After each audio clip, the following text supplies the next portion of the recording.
খুলনা মহাসড়কের অভয়নগর অংশ এখন যেন মরণফাঁদ। ঘন্টার পর ঘন্টা গাড়ির দীর্ঘ লাইন, যাত্রী সাধারণ দুর্ভোগে। আসাদুল ইসলাম জুয়েলের তথ্যচিত্রে থাকছে বিস্তারিত। বৃষ্টি হলে কাদা আর রোদ হলে ধুলা। সড়কটি পাকা হলেও দেখে বোঝার কোনো উপায় নেই যে এটি পাকা সড়ক। এর মধ্যে ঝুঁকি নিয়ে পরিবহন ও ভারী ট্রাক সহ অন্যান্য যানবাহন চলাচল করে থাকে এই সড়ক দিয়ে। প্রতিদিন শিক্ষার্থী ও নানা শ্রেণী পেশাজীবীর মানুষ বিভিন্ন গন্তব্যে যায়। ট্রাকের ট্রলিতে করে নেওয়া মাটি ও বালি রাস্তার উপরে পড়ে কাদামাটিতে একাকার হয়ে বিয়াল দশার সৃষ্টি হয়েছে।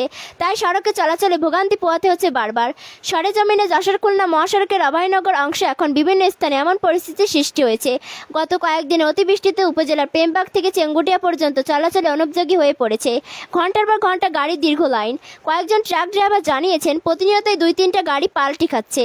জাহিদুল ইসলাম নামের একজন ড্রাইভার জানান, মঙ্গলবার ভোর 3টার সময় এসেছি, প্রায় 13 ঘন্টা অপেক্ষা করছি, এখনও পর্যন্ত এই 1 কিলোমিটার রাস্তা পার হতে পারিনি। আমরা এই সমস্যার দ্রুত সমাধান চাই। স্থানীয়দের অভিযোগ, বছরের পর বছর ধরে ইটভাটার মালিক ও মাটি বালি ব্যবসায়ীদের লাইসেন্সবিহীন ট্রাক্টর, ডাম্পার, ট্রলি নিয়মিত মাটি ও বালি বহন করে থাকে। এই ট্রলি থেকে বালি মাটি পড়ে রাস্তার বেয়াল দশার সৃষ্টি হয়। এই মাটি রোদের সময় ধুলা আর বৃষ্টির সময় পিচ্ছিল কাদায় পরিণত হয়। বৃষ্টি হতে পাকা সড়কে কাদা হয়ে পড়েছে। বর্তমানে চলাচল একেবারে অনুপযোগী হয়ে পড়েছে। প্রতিনিয়ত দুর্ভোগ পোহাতে হচ্ছে এবং ছোট বড় দুর্ঘটনা ঘটছে।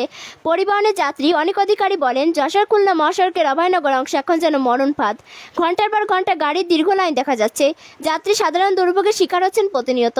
নোয়াপাড়া থেকে যশোরের উদ্দেশ্যে যাচ্ছে চেঙ্গুটি উড়তলা নামক স্থানে পৌঁছালে সড়কের বেহাল দশা, যার কারণে 2 ঘন্টা গাড়ির ভিতর বসে আছি।